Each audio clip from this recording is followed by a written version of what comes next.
Satuan Narkotika Polres Pindrang membekuk satu pelaku yang ketahuan menyimpan kokain di atas plafon rumahnya di Kelurahan Manrang, Kecamatan Matirobulu, Kabupaten Pindrang. Dari keterangan pelaku, polisi kembali menangkap dua pelaku lainnya.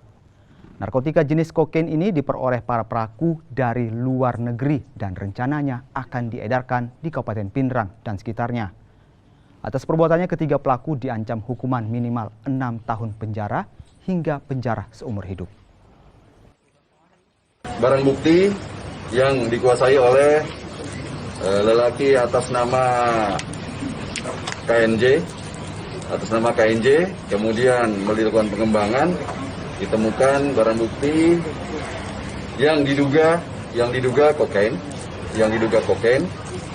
Kemudian hasil pengembangan berikutnya ada tersangka lain atas nama IRW dan MMD. Setelah ditemukan barang bukti, kemudian kita melaksanakan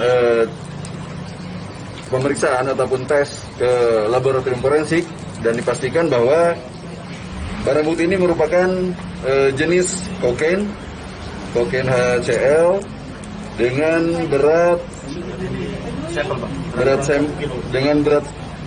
sampel waktu itu adalah 3,7 dan total keseluruhan barang bukti itu 1 kilogram atau 1000 gram.